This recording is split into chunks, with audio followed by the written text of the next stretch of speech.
How's it, Darren? Thanks for taking the time to join me on today's Zoom call. And thanks also for supporting my cause of Uplift Through Sports program. Let me just take a second and educate my audience about your amazing swim background. Among your many accomplishments, you are a three-time South African Olympian who has held world records in both individual and relay events.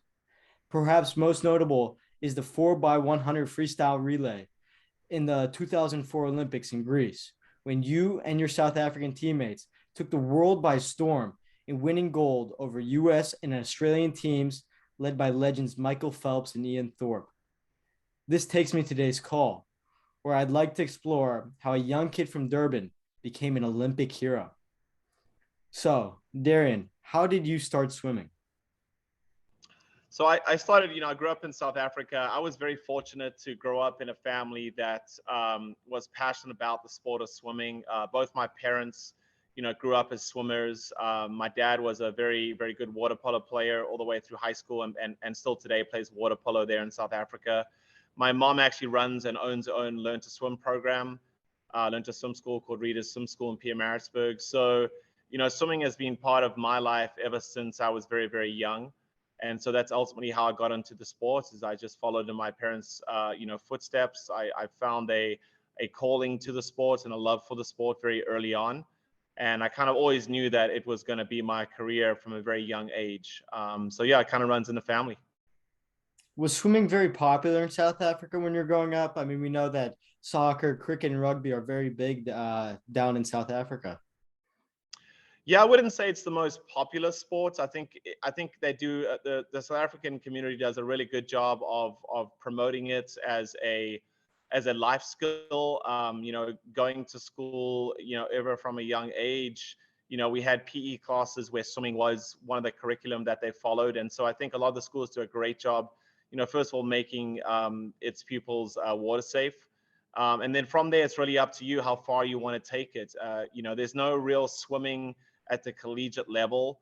So you either join a swim club or if that's it for you, just taking PE classes. But I wouldn't say it's one of the biggest sports. Definitely cricket, rugby, soccer are the main sports there.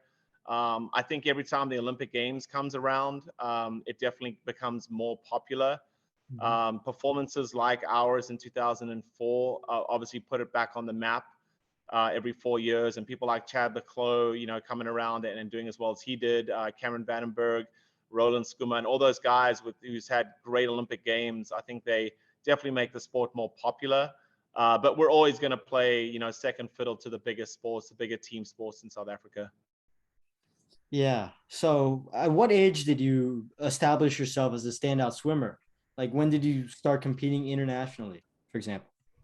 So obviously with my mom, owning her Learn to Swim School, I did it from very young. I joined my first swimming club at age 7, Seals Pietermaritzburg with Wayne Ridden there.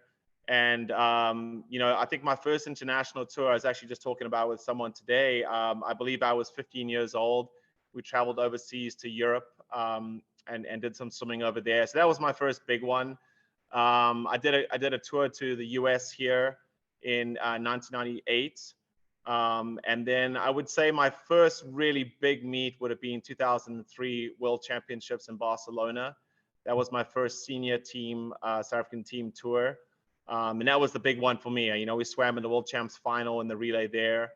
And then obviously the next big one after that was the Olympic Games a year later. Just to inform our viewers, what Olympic Games did you compete in, and which events did you compete in? So yeah, I was for South Africa. I competed in the 2004, 2008, and 2012 Olympic Games. That was Athens, Greece, Beijing, China, and London in the UK there. So I competed in all the relays in all 3 Olympic Games: the 400 medley relay, the 400 freestyle relay, and the 4x200 freestyle relay. I also competed individually at a couple of those Olympic Games. The 200 IM was the one I did at all 3. And then also the 200 freestyle I did in a couple of those Olympic Games.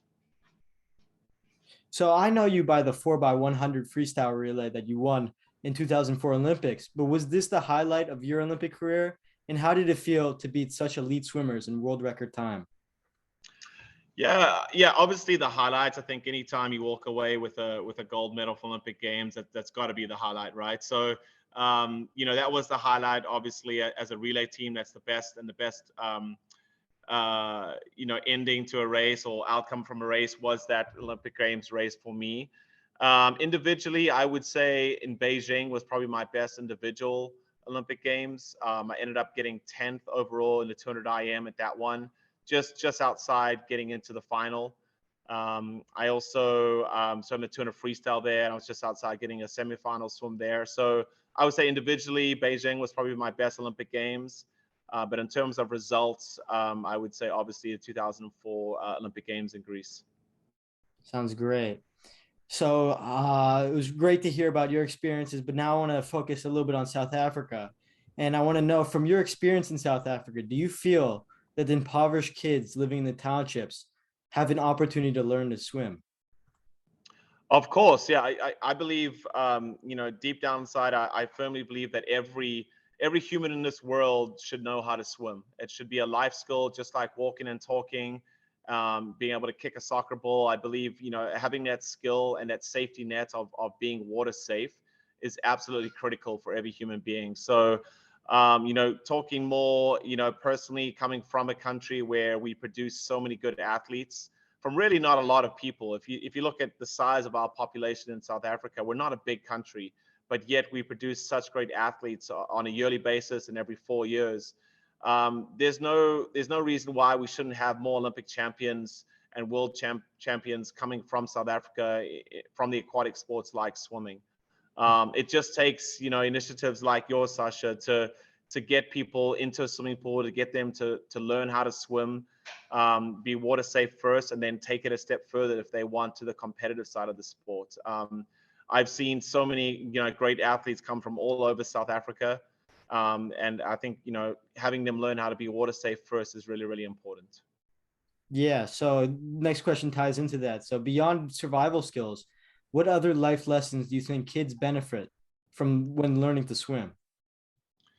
Well, swimming is one of those unique sports. I don't know if there's another sport like it. I haven't played every single sport that this earth has to offer, but in terms of swimming, when looking at the schedules, swimming is one of those sports where I don't know if another sport has as grueling a schedule as swimmers do. You're swimming twice a day with hardly any breaks. You get Sunday off, that's it. There's hardly any breaks between seasons.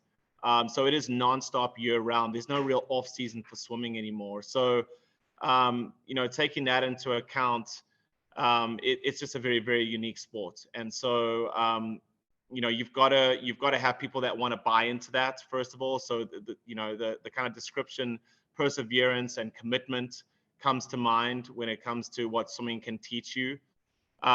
It's also a sport, unfortunately, that doesn't maybe make financial sense compared to some of the other sports. And so if you're a swimmer, you're really doing it because you love it. Yes, you can make a career from it, but really that's going to be after you're done with competing. You might be able to make a few, rands here and dollars here from being a professional swimmer, but really where you're going to make a living from the sport is going on to the coaching side. But really that's, again, becoming a passion.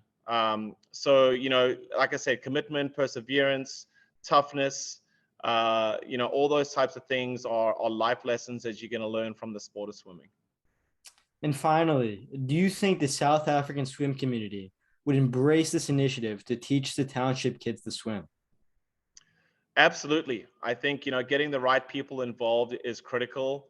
But I think there's such an opportunity for this initiative to be able to get into the townships, to get into the communities that didn't necessarily have this opportunity before, and to find talent, because I know there's talent out there. We just have to give them a means. We have to give them the opportunity to seek out their dreams. And if you look at the four of us, I mean, we were hailed as heroes in that country. And I think even today, if you ask someone, do you remember the 4x100 freestyle relay from the Olympic Games, and they're going to know our names. And so I think that there are kids out there that want to swim, that want to do the same sport as their heroes. And I think it's initiatives again like this that can find those kids out there.